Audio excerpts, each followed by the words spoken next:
મોઢામાંથી ધવાડા નીકળી જાવ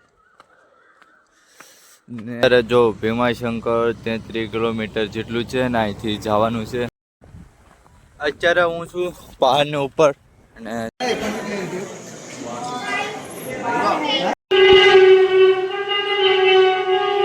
આરતી લઈ લીધી છે ને આરતી પણ જોરદાર લેવાઈ ગઈ છે ને જ્યોતિર્લિંગ કેવી રીતની જ્યોતિર્લિંગ થઈ રહસ્ય તમને કહી દઉં.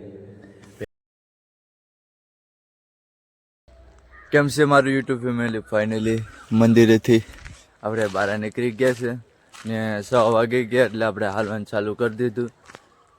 ચાલો થોડુંક હાલી લઈએ કેમ કે ઠંડી પણ છે એટલે થોડુંક સ્પીડમાં હાલ્યું કેમ કે ઠંડી હોય એટલે સોસમાં હાલવાની મજા આવે. ચાલો ગેટને બહાર નીકળી જામ ને અહીંથી લગભગ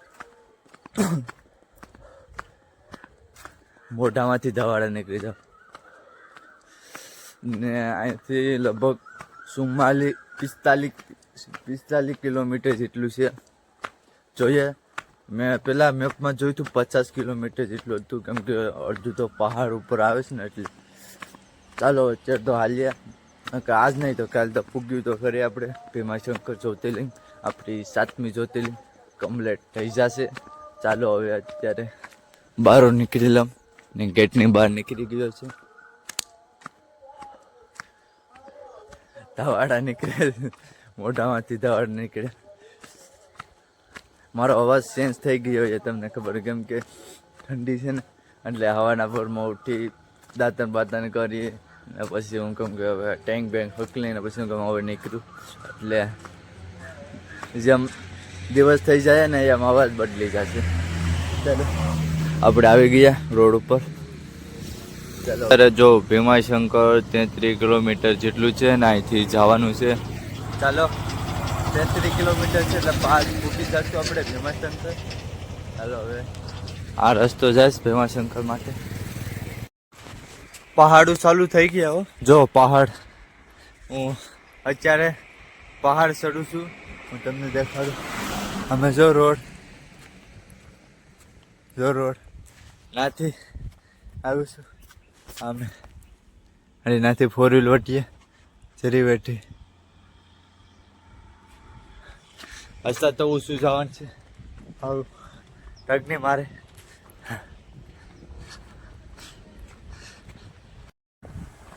અત્યારે હું છું પહાડની ઉપર અને સીધો રસ્તો જ છે ને હાલવાની પણ મજા આવે છે. આવો રસ્તો આવે તો જોઈએ આગળ પહાડ તો જોઈએ. ફાઇનલી 12 વાગી ગયા છે ને આપણે હોટેલે આવી ગયા છે. ચાલો હવે જમી લઈએ જમીને આગળ થોડોક આરામ કરીને પછી આપણે યાત્રા સ્ટાર્ટ કરી દઈએ. ને 19 કિલોમીટર ભીમાશંકર આખી છે જ્યોતિર્લિંગ. આજકના તો પૂગી જશું. ફાઇનલી આપણી થાળી આવી ગઈ છે. ચાલો જમી લો.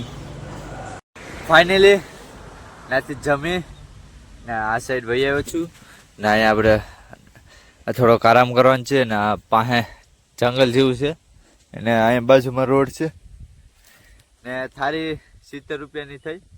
એ ભાઈ કીધું કે મેં તારી પાસે ઓછા પૈસા લીધા 70 રૂપિયા દઈ દીધા 70 રૂપિયા. ચાલો હવે થોડોક અહીંયા આરામ કરીને પછી નીકળીએ. 19 કિલોમીટર જેવું છે હવે. ફાઇનલી હવે અહીંથી નીકળીએ. 2 વાગી ગયા છે. ચાલો હવે 18 કિલોમીટર જેવું રહ્યું. ગાય હાલ્યા આગળ પાછું જંગલ છે. 5 વાગી ગયા છે ને 4 કિલોમીટર જેટલું રહ્યું ને હવે જંગલ આવી ગયું. 4 કિલોમીટર ભીમાશંકર જ્યોતિર્લિંગ સુધી આવું જંગલ જ આવશે.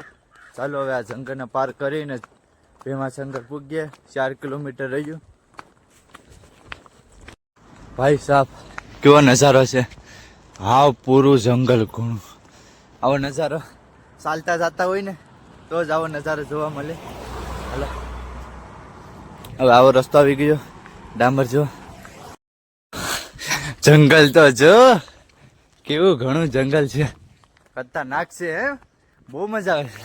વાતાવરણ ઠંડુ ને એકલો ચાલુ ભૂગી ગયો છું ને હવે અહીંથી જો પાર્કિંગ ચાલુ થઈ ગઈ છે ને સૂરજ પણ સાંજ થઈ ગઈ છે. 6 વાગી ગયા છે ને આપણે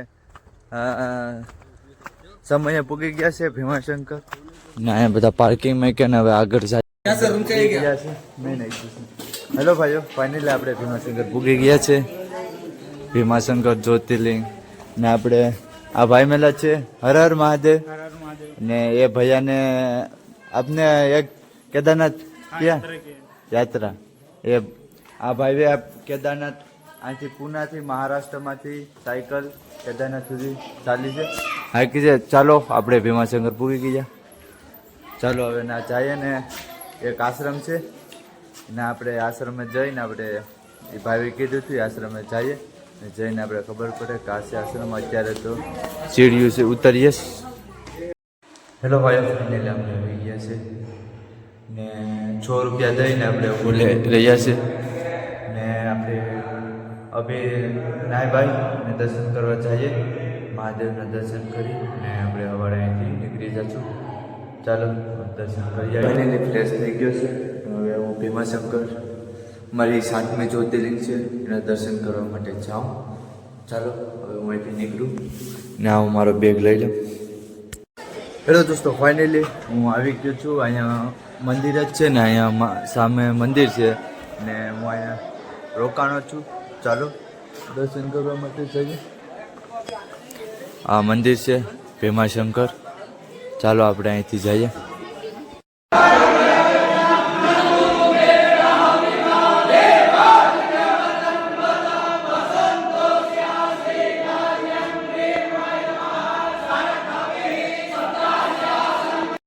હેલો ભાઈ, ફાઇનલી આપણા દર્શન થઈ ગયા છે ને ભીમાશંકર મારી 7મી જ્યોતિર્લિંગ કમ્પ્લીટ થઈ ગઈ છે. હવે અહીંનો બધો નજારો તમને દેખાડી દઉં. ને અહીંયા બીજા નંદી મહારાજ ઓર જોઈ શકો મહાદેવની શિવલિંગ છે.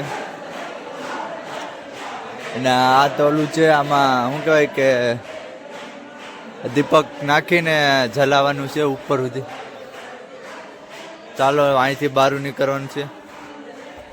ચાલો થોડુંક કલાક જેવું મંદિર મેં રેસ્ટ કરી લઉં પછી જામ.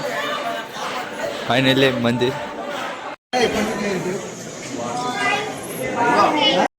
ફાઇનલી આપણે બહાર આવી ગયા છે ફોટો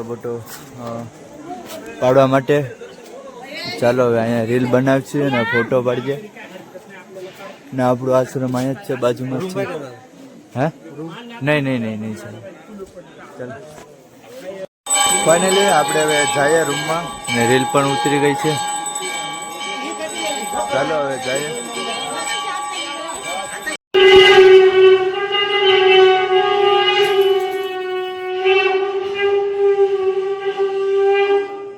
ભીમાશંકર ભગવાન કી હર હર.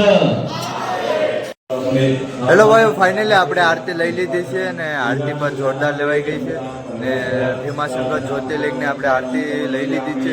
ચાલો હવે આપણે રૂમે જઈએ. હેલો દોસ્તો, ફાઇનલી જમી લીધું છે ને અત્યારે હોવાનું સાધન મેં પાછી દીધું. મારો બે બહેન છે ને ભીમાશંકર જ્યોતિર્લિંગ કે રીતની જ્યોતિર્લિંગ થઈ એની રહસ્ય તમને કહી દઉં. ભીમાશંકર જ્યોતિર્લિંગ ભીમ નામનો એક રાક્ષસ હતો ને એ લગભગ છે ને 15 વર્ષ સુધી છે ને બ્રહ્માજીની તપસ્યા કરી હતી. બ્રહ્માજીની તપસ્યા કરી પછી વરદાન છે ને માંગ્યું હતું. વરદાન માંગી ને પછી એક રાજા હતો, રાજાનું નામ તમને ભૂલાઈ ગયું. એ રાજાને પછી ભીમ નામનો રાક્ષસ હતો ને એ રાજાને જેલમાં પૂરી દીધો. પૂરીને પછી રાજા હતો ને એ મહાદેવનો મોટો ભગત હતો. એટલે જેલમાં છે ને શિવલિંગ બનાવીને પૂજા કરવા લાગ્યો. પછી ભીમ નામનો રાક્ષસ હતો ને એ આવીને પછી શિવલિંગમાં છે ને તલવારથી ધાર મારવા ગયો તો શિવજી પ્રગટ થઈ ગયા હતા. શિવજી પ્રગટ થયા ને પછી છે ને એ ભીલ નામના રાક્ષસને ના મારીને એક તીરથી છે ને એનું શિર કાપી નાખ્યું હતું એક તીરથી. પછી બધા દેવતાઓ થઈ ને પછી મહાદેવને એમ કીધું કે તમે અહીંયા વિરાજમાન થઈ જાઓ, અહીંયા રહો. પછી શિવલિંગ રૂપે મહાદેવ ના રહીને, કેમ કે ભીલ નામનો રાક્ષસ હતો ને એ સ્વર્ગ નર્ક બધું જીતી લીધું હતું, પૃથ્વી જીતી લીધી હતી, બધું. એ રાજા હતો, ભીલ નામનો રાક્ષસ હતો ને એ બધું જીતી લીધું, રાજાને જેલમાં પૂરી દીધું હતું. એટલે પછી નાથી ભીમાશંકર જ્યોતિર્લિંગ નામ પડ્યું. ને મને જેટલી કહાની ખબર હતી એટલી તમને કીધી છે.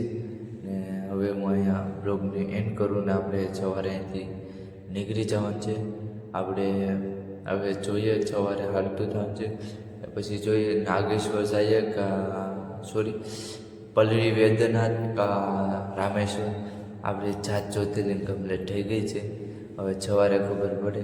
ને તમને વિડીયો કેવો લાગ્યો, સારો લાગ્યો તો લાઈક સબસ્ક્રાઈબ કરવાનું નહીં ભૂલતા.